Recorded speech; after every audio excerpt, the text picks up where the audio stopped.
Wanted to start with you first. This film does such a beautiful job honoring the source material and tackling important subject matter like mental health, class, and the coming of age experience, but also finds a lot of ways to incorporate moments of levity. And your character in particular gets to play with all of those different beats. How much of what we see in that final product is scripted versus improvised? And how different is that mindset for you as an actor when you're bringing the laughs as opposed to those more dramatic moments like that car scene at the end or that closing monologue? Because you do both so effortlessly.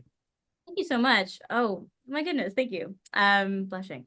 Uh yeah, I think well the script stayed very true to the book, and I think most of what is in the movie is very true to the script.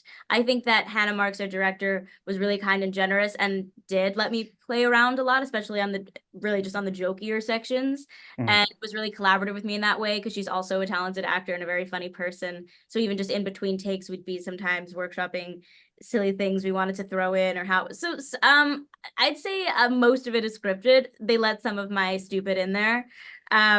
But there's definitely like much longer, like there's some long B-roll of just jokes that we're never gonna Mm. make it, but like we're for us on the day, I guess. Yeah. And then in terms of like switching beat to beat, like that's I appreciate your question because that's something that really attracted me to the role into the project was the multidimensionality of her. Hmm. I think I have great respect for the funny best friend. I think it's necessary and sometimes and is, a lovely trope, but I really appreciated the way that John in the script really dug in deeper, sort of peeled back the layers and made a lot of the qualities of her that may seem are there just for funny or just for quirkiness Mm. really just sort of gave them new life and new reasonings and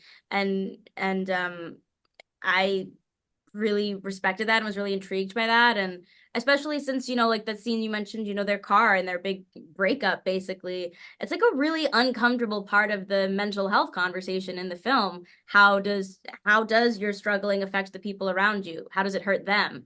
That's really uncomfortable. And that's something that, Yeah.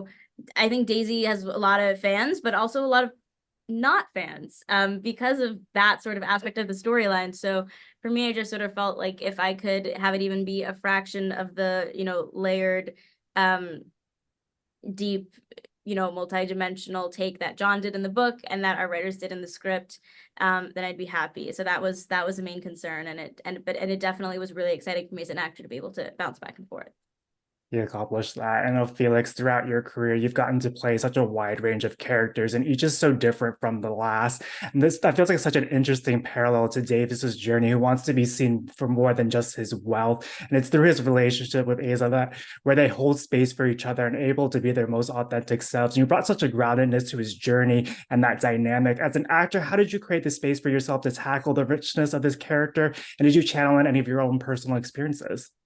Wow, that's a beautiful question. Thanks so much for those kind words, man. That's really humbling and making me blush now. Thank you. Yeah, I like. I think similarly, I was so lucky in Davis being such a nuanced, layered character. He's never, John never creates characters that are just one thing, and I think where the joy comes in is the messiness or the duality of these characters, and I certainly think looking at Davis, there's a lot not to like. Billionaires are not the people Mm. that we want to be celebrating right now. So the challenge as an actor to go in and to kind of really figure out who he is was such a joy. And because really the further you dig and the more you look at his circumstances, he really is just someone who's incredibly lonely and who's incredibly desperate to be seen or to be understood at the very least. And like anyone, he wants to love and be loved. And so that's such a fun tapestry to kind of capture, Mm. and so to be able to go into the book and kind of do all the homework was such a joy. I'd certainly think bringing some parts of myself more in the sense of what I was feeling at that age, and what it's like to grow up. I certainly think that's fairly ubiquitous with everyone. Everyone sort of feels a certain amount of loneliness or a desire to fit in or a desire to be understood, and not you know, that you kind of hopefully find that over a period of years rather than just kind of like this one big coming of age. So that's kind of what I tried to pour into it as much as I could, was really just like maybe how lonely I was at that age, or how angry, or how frustrated I was, and how desperate I was to give love and receive it.